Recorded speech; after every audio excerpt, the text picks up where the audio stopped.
Welcome to the Web Platform Podcast, a developer discussion that dives deep into all things web. We discuss topics relevant to developing for the modern web and the web platform of today, tomorrow, and beyond. This is the Web Platform Podcast, episode number 94, Reactive Programming in JavaScript. This week, I am your host, Danny Blue, and with me is Leon Revel. Hi, everyone. Amel Hussein. Hi, everyone. And our very special returning guest is Gleb Bahmutov. Hello, everyone. Hey, Gleb. So in case anybody that hasn't gone, Gleb, do you remember which episode it was we had you on before? A couple of weeks back. Yeah, it wasn't too long ago. Yeah, it was actually a month ago, and it was I think it was Cypress.io. You came on as an early adopter. And we had the founder of Brian on as well. Yeah. So if you want to hear more Gleb, go back and listen to that episode. We'll post it here. But what we want to talk about this time, first off, is Gleb. You just got back, but you attended OSCON this year. That's right. A month ago. Yes. So we really just want to start there. How was OSCON? It was showing up in a bunch of different places. So what was it like? What was it like being there? And this was also your first time speaking there, correct? That's correct. It was my first time attending and first time speaking there. And OSCON is an O'Reilly open source conference. It's the largest open source conference in the world. A couple thousand attending. I think it's around 5,000 attending. It was quite large. Yeah, that's not bad at all. It's not bad at all, and it's been growing every year, if I understand correctly. I think it's almost 20 years in a running, so you can imagine, the first one probably was tiny. This year, it was in Austin, Texas, which is a first. It usually was in Portland, Oregon. And this year, OSCON also will have a second European edition, first time ever. So it will be in September, I believe, in London. Well, I probably will not go there, but just if you're in Europe, you probably want to attend that.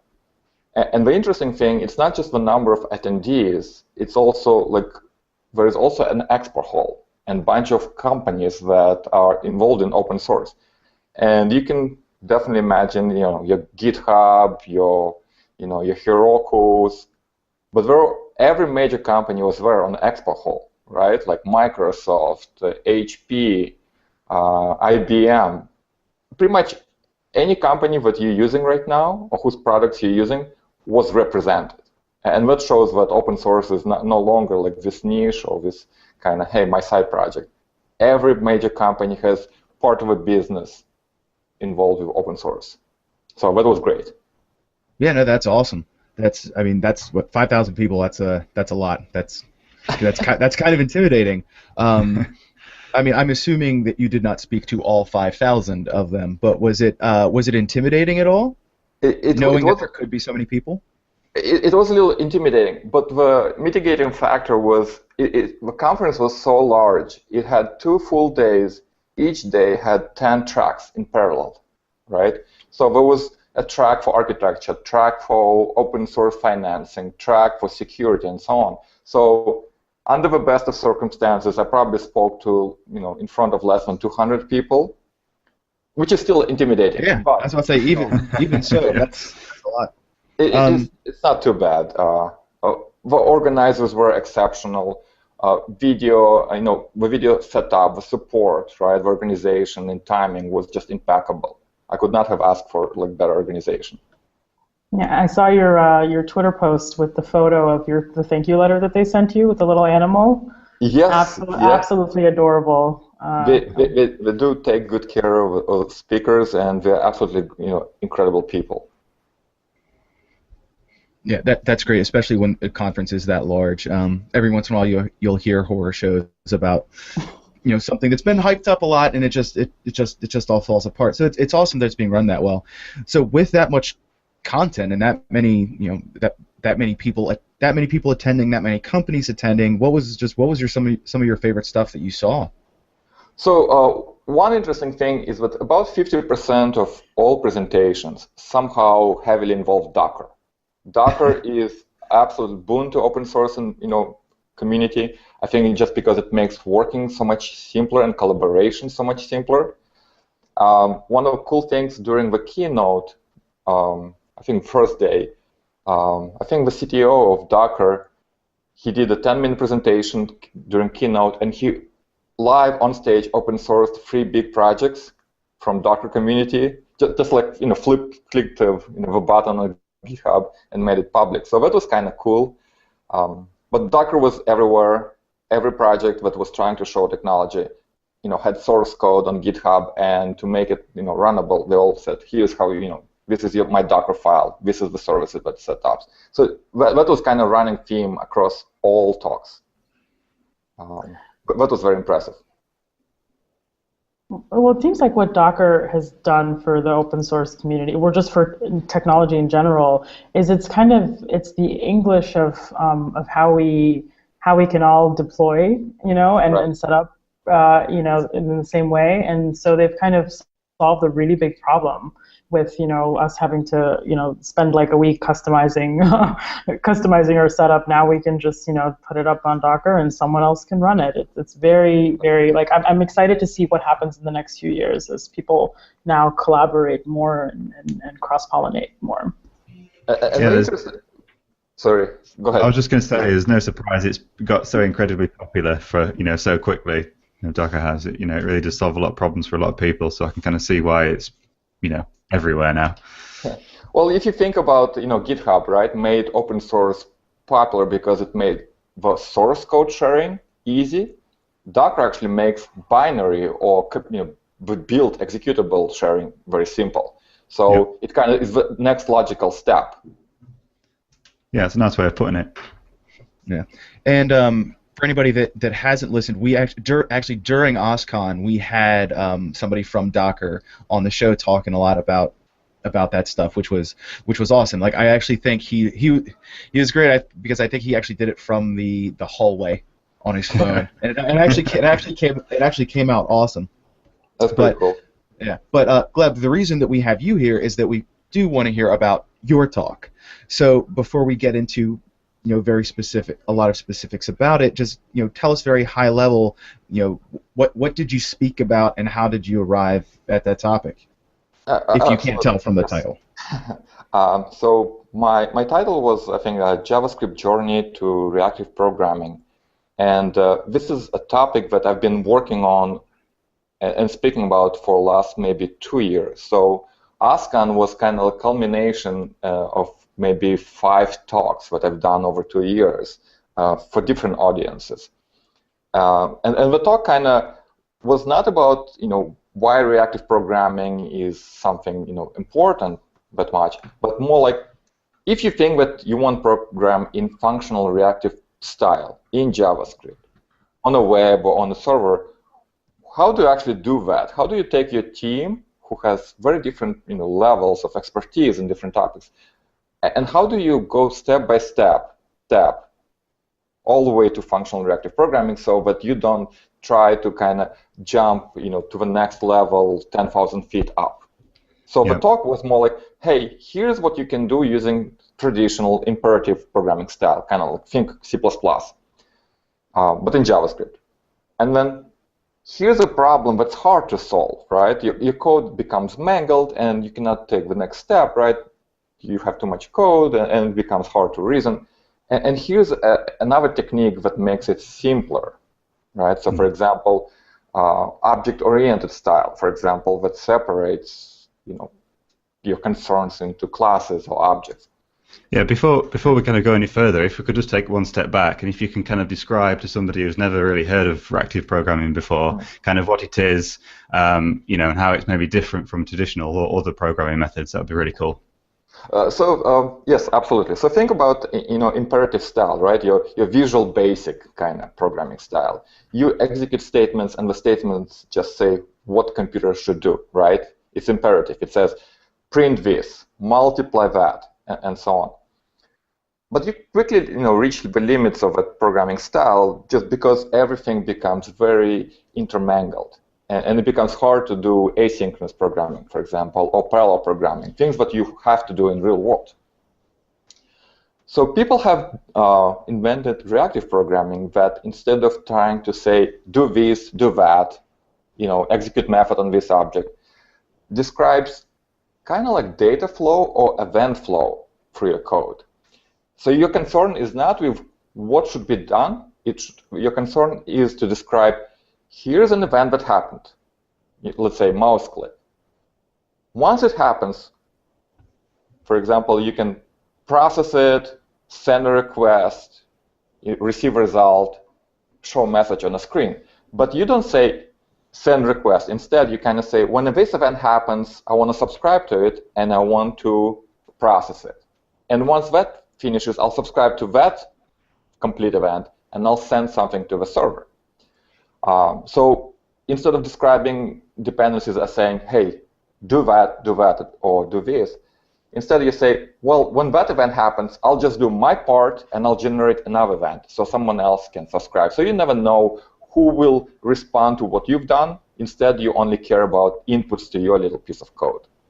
And a related topic is functional reactive programming. When you do functional reactive programming in any language, but JavaScript in particular, you kind of use standard methods that operate on data lists, like think of your array methods, like .map, .filter, .reduce. And functional reactive programming just extends this idea, but instead of arrays that have .map, .filter, you have observables or event sources. And you can say, well, this event source, .map, and then the function will process each event that's generated. There are other types of reactive programming, and the most traditional example that everyone has seen and used are your Excel spreadsheets. You know how you can enter cell numbers, right? But sometimes instead of a number, you can just say equals, and then the ID of a different cell, like $A$1 plus $A$2. And this way you kind of create a little reactive cell. And whenever you change something in the first cell or the second, the third one updates automatically. So this is a classical example of something that reacts to data changes without you setting up any additional code, right? The first cell that was used in the third cell never says, hey, when I'm updated, hey, cell number 3, update yourself, right? It never does imperative style. Instead, the cell 3 will react to changes in its inputs and will update itself. So that's an example of reactive programming. But in JavaScript, in our code, it's not spreadsheet. We have to kind of use little functions, and we have to create these pipelines of events and observables, and use all little functions to actually process events and generate, something that someone else can subscribe to. So you kind of mentioned a few already, but what are like the main benefits of reactive programming over more traditional methods? Kind of if you can kind of highlight the obvious ones that usually the main selling points. So if you think about any realistic world application, right? The hardest problem is probably synchronizing events and synchronizing processing. Sometimes you want to send a request to the server when the user clicks a button or enters text to search for, right? And then the hardest problem, for example, when you send a request to the server when the user enters search text is every time the user, for example, enters a letter, you want to generate a new search, right? And so you generate a new request. And so now the user typed 10 letters, you have 10 research queries that went to the server. Well, you don't want the first 9, you just want to grab the last one, right? Because the first 9 are already out of date, the user doesn't care about. So kind of synchronizing this event and saying, well, discard the first 9 results and only take the last one is something that's hard to solve with any other technique, any kind of imperative programming or callbacks or promises. But for example, this method to discard everything and just consider the last event or the last response is solved with a single operator in reactive programming libraries, flat map latest, for example. So all these problems that arise in synchronizing events in real-world applications are bread and butter of reactive programming. Its main purpose is to make working with different events and thinking about them and making them explicit and making the data flow explicit and very, very simple. That's what reactive programming is all about. So that kind of maps naturally to the real-world applications and the examples and problems that I deal with every day. Wow. Go ahead, Leon. I was just going to say, so would you only ever really use reactive programming when dealing with kind of user events or stuff like that, or is there kind of, or can you use this kind of the idea kind of everywhere in your application? I know that's kind of a difficult question because obviously your application doesn't often do something really unless the user's interacted with it. But for example, let's say you get a push notification or something along those lines that the user hasn't directly initiated. Can you use this kind of idea in those kind of situations as well, like just anywhere where there's streams of data? I would say so. I think the natural kind of example is, for example, or for me was kind of type ahead search example where you type and you get results back and you want to maybe buffer results and so on. Mm-hmm. But now once you get this idea, you start thinking of everything that happens as an event. Mouse clicks is an event. You want to do something in response to that. But maybe, for example, you want to do something but limited to one time per second, even if a user clicks the events many times. So all of a sudden you're like, well, that's a stream of events, and Reactive gives me operators like buffer that deal with that problem very, very naturally. So mouse clicks is one event, button clicks.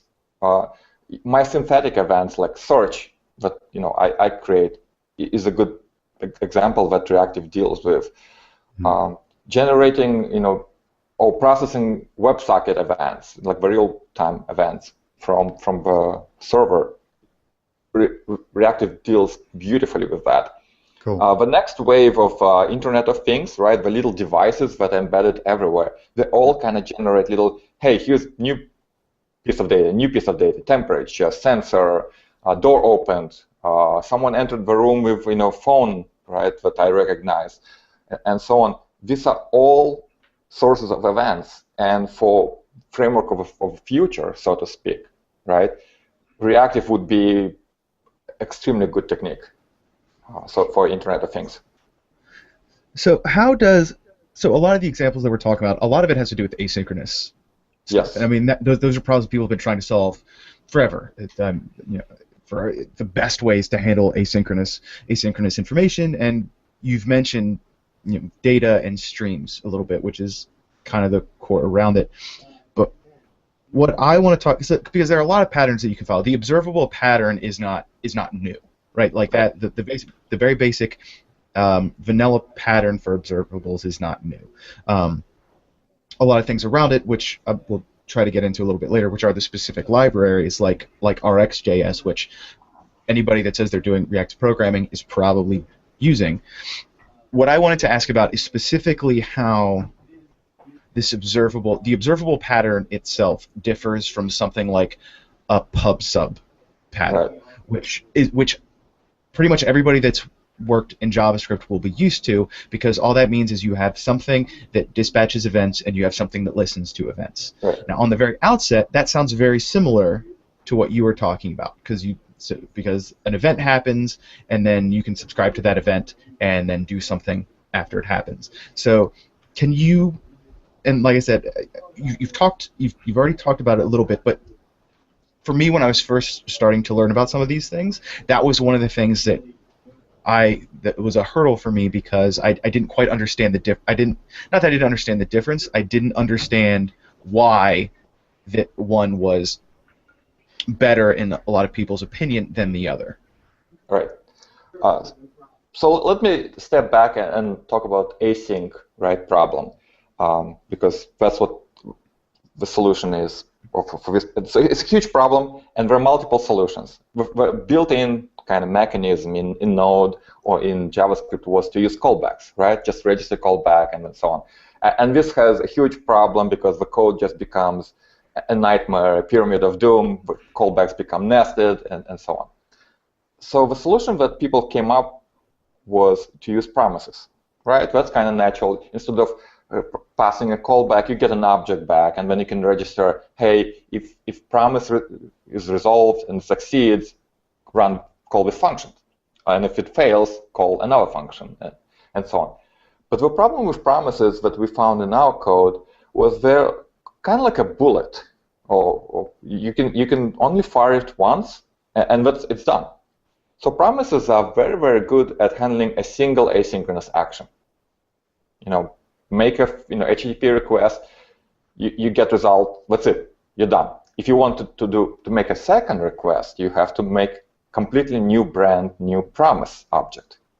And so a lot of our code became this huge amount of boilerplate code, just creating promises and resolving them, creating new promise and resolving them. And now think about mouse click. So every time I click a mouse and I want to do a server-side event, right, and like fetch something from a server, that means I have to construct a new promise object, wait for HTTP response, and then do something else. So amount of boilerplate code just to handle this case seems a little bit too large, right? And especially if you want to pass promise around, you'll never know who actually subscribed to that promise, or is it really done, and so on. So that's where maybe event emitters or PubSub comes into play, because a single asynchronous event can just notify everyone that's listening, hey, I'm done. And I love PubSub. We use it a lot in our Angular applications because you can broadcast events and then widgets can update themselves. But the problem with that is that a PubSub or event emitter is almost like a person with a megaphone, right, with a loudspeaker. Like, he can shout very, very loudly, but he's not interested in actually listening to anyone else. So it's easy to actually send a message. But for example, if you want to send a message and then do something when someone else responds, right, all of a sudden PubSub becomes a huge issue, because there is no way you can say, hey, broadcast this message, and when you get this particular result from my message, right, kind of like unique ID, then I'll do something else. So for example, if you type search and you want to update both the screen and also do HTTP request, and then put the data that you get back, all of a sudden PubSub becomes pretty hard to actually use. And the problem with PubSub is that you broadcast a message and someone can subscribe. So think about event emitter and then .on message name, do something else. What's the semantic meaning of this .on? Right? There is no meaning. It's just a subscription. Now compare this to array methods, right? When you have an array, you can do .map and then pass your function. And this means for every item in an array, I'll run this function and then I'll generate another array. You can think of .filter. For every item in an array, call this function, give it an item, and then if it returns a truthy value, put it in a new array. So there is semantic meaning for every array method.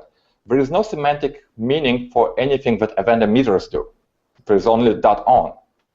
So when you try to actually write several actions that happen one after another in asynchronous fashion using event emitters or PubSub, all of a sudden it becomes really hard to actually write them, because it's all .on, .on, .on. And so you're like, well, I wish I could just have like .map or .filter using event emitters, right? And do asynchronous stuff on my event source or my array, but each step should be an event emitter because it's very powerful. And this is actually, the event emitters becomes almost like a bridge. If you're comfortable with array methods and you're comfortable with individual event emitters, you can take event emitters, add a little bit of boilerplate code, and make a library of event emitters, returning event emitters and implementing .map, .filter, .sum, and all these methods that you want, .buffer, right?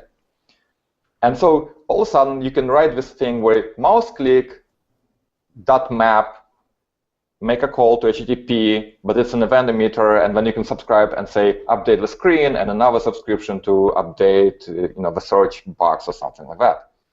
And so event emitters in this case is an intermediate step, and then you jump all the way to reactive programming, just because your chained event emitters is equivalent to observables chained together in reactive programming, and that's kind of how you derive it. Well, that was a great That was answer. that was an excellent answer. Thank you very Thank much. you. I just learned a lot. Things just clicked for me. Thank you, Gleb. So we have a question about just a more general architecture patterns that I've been seeing. Obviously, with our devices being more interactive now, we're seeing things like Firebase really kind of take off, right? So you these real-time push databases,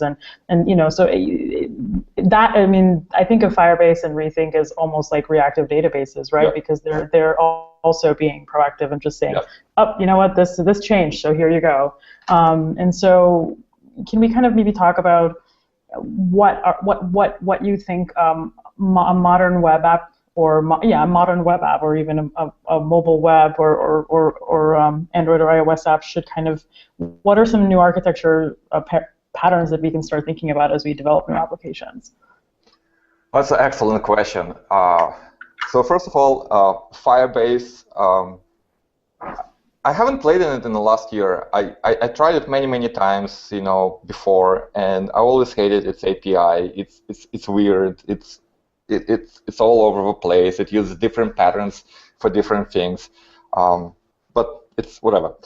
But you just named another one, RethinkDB. So RethinkDB is an absolutely incredible database that's very modern, and it actually has this nice feature where you can execute a query, and the query could be very complex. But instead of just executing the query, getting the result, you get back an observable. And so the query kind of stays live in a database. So every time there is a new item that matches that query, you get back an event and say, oh, here's a new item that matches your query. So you can kind of keep this open, long-running connections to the database and get back results as they get created in a database by someone else. And so RethinkDB actually plays their cards very nicely. Just in the last month, right after ASCON, and the RethinkDB team was at ASCON, and I talked to them about that.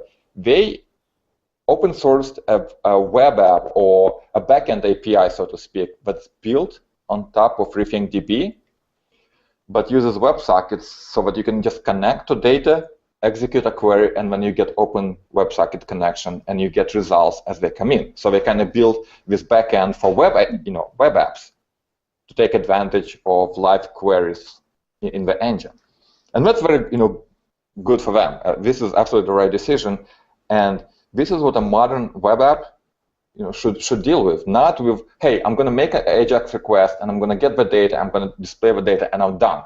No, that's not what users expect, right? A modern web app usually does that, but in addition, probably opens a WebSocket and has some other source of information to get live updates, right? Think of your Twitter, that if you refresh, right, you get the AJAX request to get all the messages. But then it keeps open WebSocket connection and shows you indicator that there are new messages, like new 5 messages, right? And then you refresh to get everything. But having like 2 separate interaction patterns seems weird. So we should kind of move away from REST more to like, hey, I'm going to do a query and I'm going to subscribe to it. So every time there is a new Twitter message, I can show a notification, the user can just click, and the message will appear instantaneously because I already got it. I don't have to separate my notification from my data. So RethinkDB with this Horizon web backend API is doing it right. There is another player in open source called Feathers.js out of Canada, out of Vancouver, with absolutely incredible backend built on top of Express. With like 5 lines of code, you can get both REST API and WebSocket-based connection as well. So you can have live changes in your web app just by subscribing to a service. So these 2 players will be big. This is what I think a modern web app should deal with. But that means you have to deal with streams of events.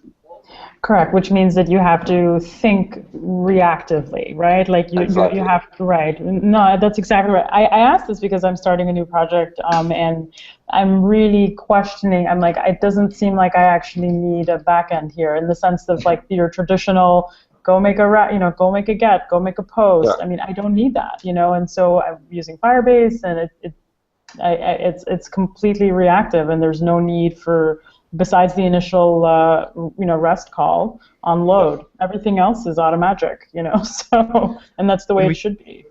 If we also want to bring this around to just the probably the progressive web app discussion now, when you think about, you mentioned like the Twitter thing, updating things in the feed. Think about things like displaying desktop using the notifications API to tell somebody that and a lot of things do this.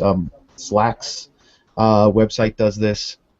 CNN.com does this. Facebook does it. I'm starting to see more and more random websites that I'll go to ask me if they can send me notifications. Right. We can talk about that later, but most of the time I actually say no. That's true. That's a different discussion. But think about, if you were just thinking, I need to implement this, it's very easy to think about. It's very easy to think about it that way. Right. Where when something in the back end changes, I need to tell the user. And chat is a great example of thinking in this way. In the same way that when Firebase and a lot of these real-time databases really start to gain traction, that was their hello world type thing, was building a chat application. Right. But so anybody that's actually trying to learn how to do some of that stuff, think about some of those problems that you would potentially have to solve, and you can see why it works. And then when you're thinking in that way, it's very easy to interact, and then it's also very easy to jump in the middle somewhere if something changes. You don't have to rewrite a structure. You're talking about if you're doing pub sub, you don't have to worry about changing what events go to where. You can just add a new operator. And then there are also operators like in RxJS anyway, there are operators like do that don't return anything. They'll just let you act on something if you need to, for like turning a loading GIF off or something like that. Right. And maybe that could be used for your initial data fetch, right? Go do this. Right, Go get it, and then from then on, the reactive piece takes over. I'm also thinking in terms of contracts, right? So your API contracts, like you make a contract with the back end, and it's sometimes as much as we try to have like a separation of concerns and keep our business logic in at least one place. It seems like with the reactive patterns, you can have a lot more flexibility in your architecture, and just like Danny said, you can change things without interrupting without completely breaking everything else. Has that been your experience, Gleb? I think my experience has been that I would do traditional REST kind of. User clicks a button, get like new messages or new data, and when I would do HTTP call, get data, display it. And then I would have a separate WebSocket that would display a little widget that shows, oh, you have new data available, and then the user would click. And then I would merge and I kind of think, why do I have two different patterns in my code?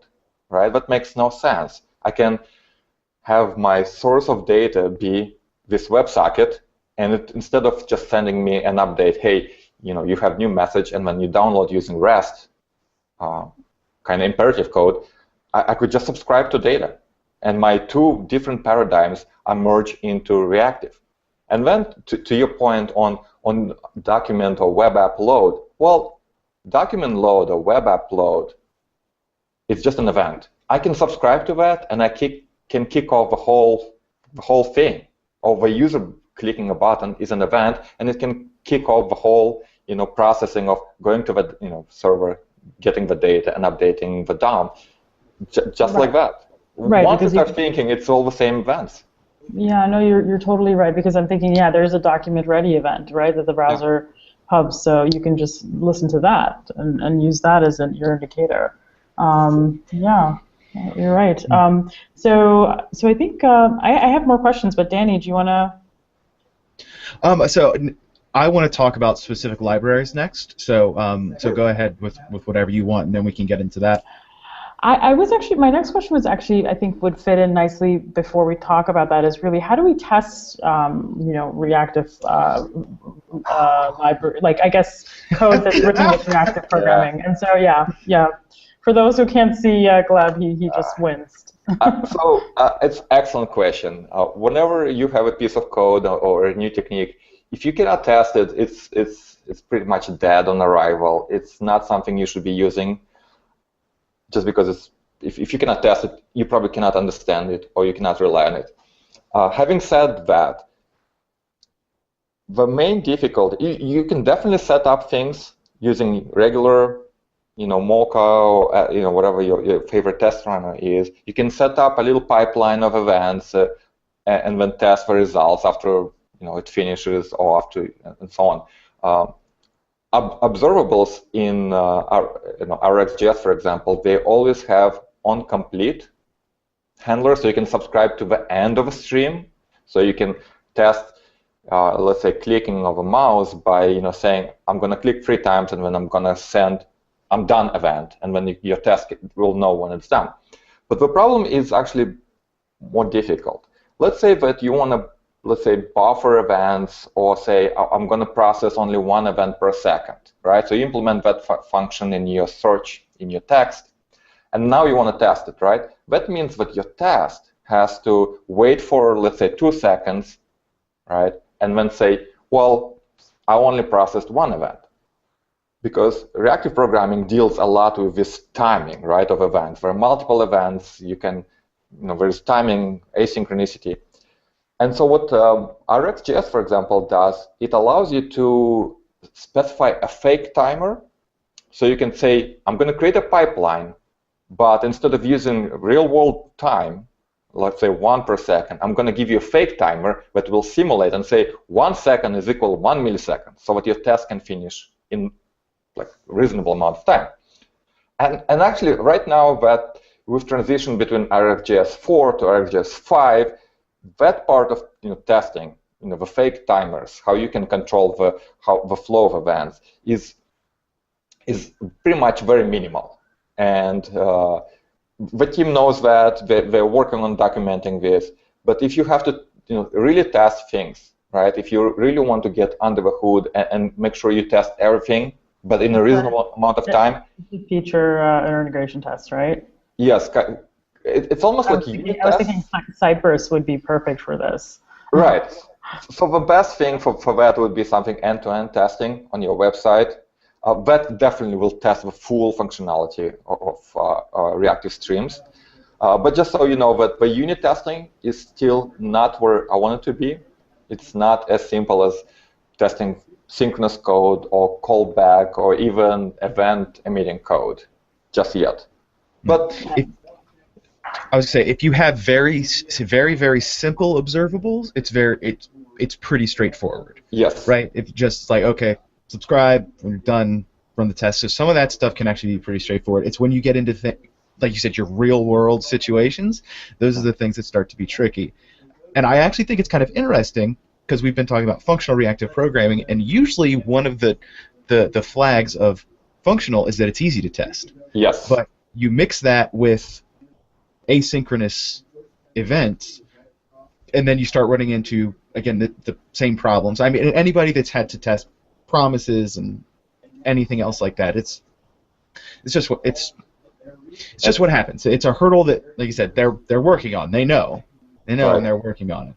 Yeah, and I also think that it's early days, and the community will hopefully, contribute to solving that problem, right? So it's like, I don't know if we have enough brain power on the problem.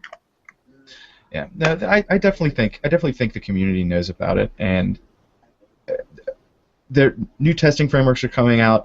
Even the classic frameworks, Jasmine and Mocha and those types of things. They've been working on just various solutions for their own just for basic async issues that they've solved pretty well. Right. So now it's almost just like the tooling part to not really the tooling part, but things like the fake timers and stuff like that, because you can also also to put something like that in perspective, you're talking about like with the buffers, and some people are like, oh, I'm not going to have to use that. Once you start moving where you're getting data in real time, you're going to run into those situations, because your backend is trying to maintain itself and making sure it's not exploding and just spitting out nonsense. But you also want to make sure that your application, specifically if you're relying on a third-party service like Firebase, you want to make sure that your application doesn't get blown up by requests coming in. So again, so you think about that, where like, so if you have a chat and you have for some reason you have 50 chats coming in at the same time, that could potentially cause problems for your user experience. But you can set up these buffers if you're doing it in a reactive way, so that even though it gets 50 of them, it's still just sending them through in a manner that the application side can handle it.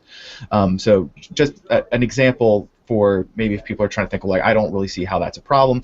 You can see how that is a problem there, and then how then do you, like you said, then how then do you test that? Right, exactly. Without it taking, yeah. So, Amel, you were absolutely right, where I think this does lead very nicely into some of the next stuff I want to talk about, which is the libraries. So this entire time we've been talking about reactive programming. We've pretty much been talking about RxJS. Right. And I think that's what pretty much anybody, if you hear somebody saying we're doing functional reactive programming or whatever, they're using Rx. And I think part of that is a testament to the great work that those guys have done. We have a link. I'll put a link in the show notes where we did an episode. We should actually probably do another one with some guys from the Rx team, because it's been a year, I think, since we did the last one. It's at least one job ago for me. Excuse me. But yeah, so it's... Yeah, so RxJS is what most people mean, and so I'm assuming that's what you are using as well. Yes. And there's also Cycle.js. I was wondering if you were using that too, Gleb, and what the difference was between the two. Okay, let me answer this question about what frameworks or libraries for Reactive there are. So in JavaScript language land itself, there are three main players. RxJS is the largest one, and I'll explain why. There is also Bacon.js, which is called itself like the hipster of reactive programming in JavaScript, and you should check it out. It has pretty much the same, but the API is a little bit different. Really good library. The main difference between Rx and Bacon.js is that Rx is actually faster. So they take benchmarks very seriously, and the Rx is very, very fast. There is a third player that I haven't used myself, and it's called Most.js. And same kind of operations, smaller API than RxJS, but Most.js is incredibly fast. So everyone thinks like Most.js somehow it's some kind of voodoo magic what they're doing, but it's incredibly fast. Now, my library of choice is RxJS, just because when we hit a problem with asynchronous programming in our Angular applications, we kind of looked around, and I played with RxJS before, and it plays nicely with Angular, and now in Angular 2 it will be part of a core, so it actually was a good decision. But RxJS is a part of a family of different languages of a library called Reactive Extensions. Out of Microsoft, started many years ago, I think, with Java implementation. So there is a reactive libraries. Either Java or C#. Yeah, one of those. I forgot which one. But they implemented the same kind of methods and the same API in many languages. So for your money, for your buck, learning RxJS way of doing things actually pays off, because you can apply it to any language. And so if you have a team working on a server in any language, be it C# or Java or whatever else, or Go, there's probably Rx, Go, Rx, Java, and so on. So it makes a lot of sense. Microsoft actually invests a lot of resources, I would say, in this family of libraries. It's very, very fast. It just has been rewritten for ES6, so there is RxJS version 5. That's very modular, implemented in TypeScript, compiles to ES6. So it makes, and it's fast. It's actually faster than Rx4. So I would say stick with RxJS for now, but certainly look at other libraries. Now, as far as Cycle.js is concerned, so at our company, we're using Angular with RxJS, right? So we kind of subscribe to events and so on, and then we have streams of things and synchronization using RxJS. But it seems a little bit of an add-on. It's kind of bolted on, right? It's not that natural, just because you still have to deal with everything else. And then you start thinking, well, if the stream of my input events just processes from my functions, never leaves any state behind, and then I can output the new DOM, let's say the new document, why can't I do it for everything? Why do I have to deal with like some internal state? And then Andreas Stahls, a guy from, well, he now works in Finland, he was thinking about functional programming and reactive programming. And functional programming has this concept of purity, where if you take a function and if it doesn't change anything outside of the function, if it doesn't access any global variables, if it only works with input arguments and produces results and doesn't leave a trace, doesn't use anything outside of itself, then you call this function pure. And so pure functional programming can scale up. You can take many pure functions, you can combine them together, you still have a pure function. And the question was, can you scale it up and build the whole web application in a way that it doesn't have external state if it's all pure? Because if it's a pure web application, it's very, very, very simple to test.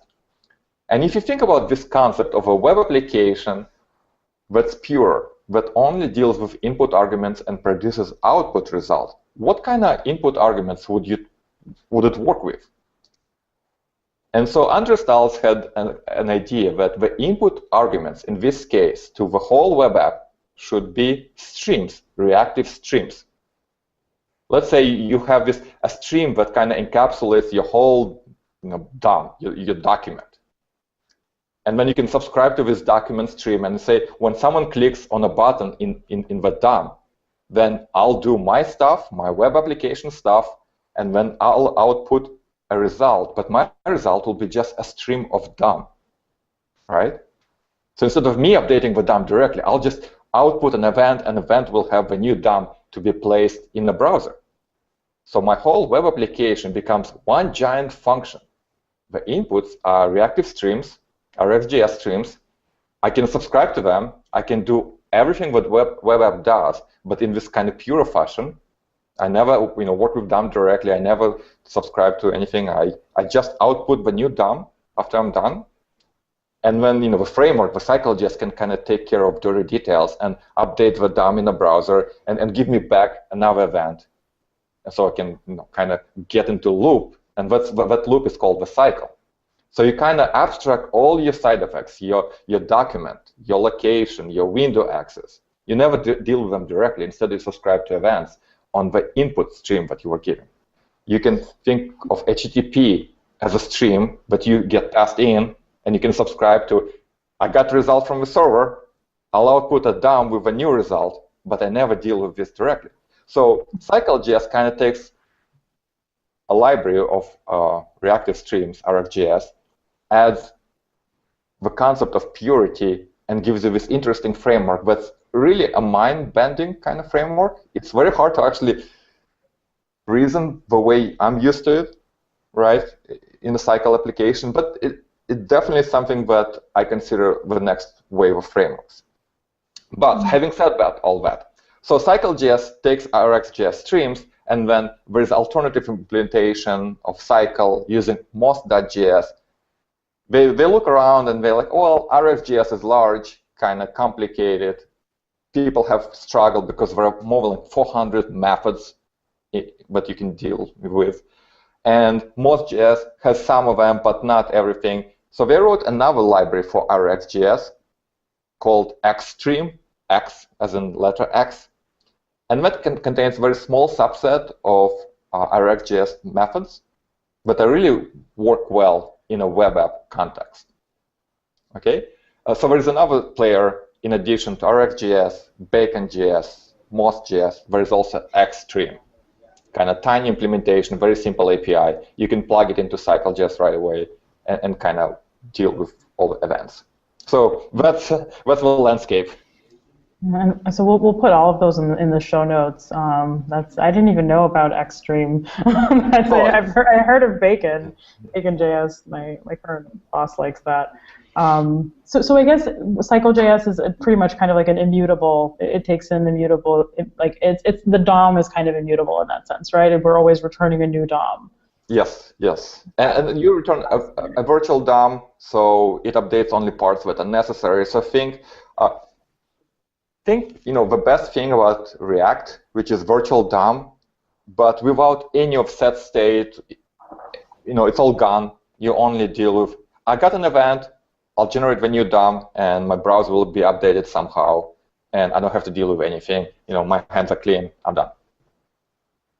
Well, what I love about React is they kind of got around the problem of the DOM being so slow when it paints, and so they're like, we're just gonna create this virtual DOM and use that, and that's how they were able to kind of achieve such quick such great performance benchmarks early on.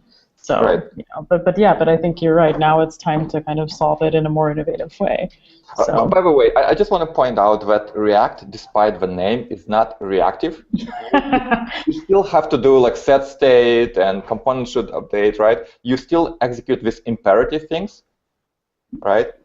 It's not that you deal with the state changes event. You only have one state and somehow it gets updated, but you still can do hey, set state. So it's not a reactive framework, despite the name. You should tweet that at them, Gleb, and see what happens. Well, it's actually a good point. One of the first times I heard about, because I had heard about React before, and one of the first times I heard about reactive extensions, I thought it was something for React. Yeah. So it actually is a very good point that React and reactive programming are two very different things. Yes. All right, Gleb. So we're starting to run up against our time here. So you're obviously a fan of reactive programming. So do you have any any parting words of wisdom specifically about it? If somebody's having trouble, for example, what if somebody's having trouble grokking the entire concept? Like you said, like you're saying with Cycle, it's hard for you to reason with, and a lot of people are like that with just these these asynchronous streams to begin with. So are there any good resources that you know of that are out there to help people get going? Yes, excellent question. So we're going to share with this episode release notes, I think the link to my slides for ASCON. So basically I have my slides and I also have all the additional links for every topic included with that link. So you can kind of start at one and keep reading, and if you have a problem with a specific area, you can follow it up. There is a huge blog post that kind of been evolving, and I've been updating it over the last 2 years. That goes together with this with the slides that explains with many code examples, or kind of progress between imperative style, like through promises, to event emitters, all the way to functional reactive programming style. So that's a good resource. And another thing, I have a GitHub repo that recently got a lot of GitHub stars with the same simple code example, but implemented in all the different styles. So kind of goes together with slides and blog post. And it's a good resource because you can kind of compare and see what's the difference between imperative or object-oriented and whatever, something else. So lots of different implementations there. And I just want to point out that the best way we found for people as a team to learn about this is not for, it's not hire someone junior and give them a book and tell them, hey, read this and then come back and start working in reactive style. That doesn't work. It's not a problem between junior and senior developer. What we found the best way to actually get up to speed was as a group, as a team. We just did a book club, and we started reading books on functional programming in JavaScript. Then we started sharing and going through examples in reactive style as a group. There was never like, hey, I know this, you don't, you learn this. We kind of train together. We never assume that someone knows that and can teach others. Someone who already knows some of this can always benefit in explaining this to someone newer or learn something new. And the people who are junior can learn and grow in very non-hostile environment because everyone's learning. So train as a group, find something and share it, try to explain to each other, and then you'll make progress right away. That's great. I think that's perfect. That's really great advice, Gleb. Thank you. Well, it feels like also with JavaScript, everyone is always a little bit junior because everything is so new sometimes. Absolutely. That the experts, there are very few experts in anything. So, but that's a great suggestion in collaborative learning. Well, Gleb, this was really great. Thank you so much for your time today. So how do people get in touch with you, and can you tell us a little bit more about where you work and how people can get in touch with you? Absolutely. I work at Kensher, which is a financial startup in Boston and New York City. I work out of Boston. The best way to get in touch with me probably is through Twitter, @Bahmutov, my last name on Twitter, or on my website, which is just firstandlastname.com. You'll find links to blog posts, slides, my GitHub projects, and so on. And I'm always open to questions on Twitter, email, whatever is your favorite means of communication, except for LinkedIn. Gleb has a great blog as well. I would highly recommend everyone check it out. It's his website /blog. Really, really great blog. All right, Gleb. Well, thank you very much for joining us. Like Amel said, this was an absolute blast. And this has been episode 94 of the Web Platform Podcast, Reactive Programming in JavaScript. And we will talk to everybody next week. You want to learn more about what's coming on next on the Web Platform Podcast? Follow us on Twitter at the Web Platform, or on Google Plus and YouTube at +the Web Platform. We also need your help in creating transcripts of the episodes and helping to create open source projects under our GitHub organization. Contact Eric Isaacson at @eIsaacson or Danny Blue at D_Blue. That's DEE_BLOO. Thank you for listening, everybody, and we'll catch you all next week.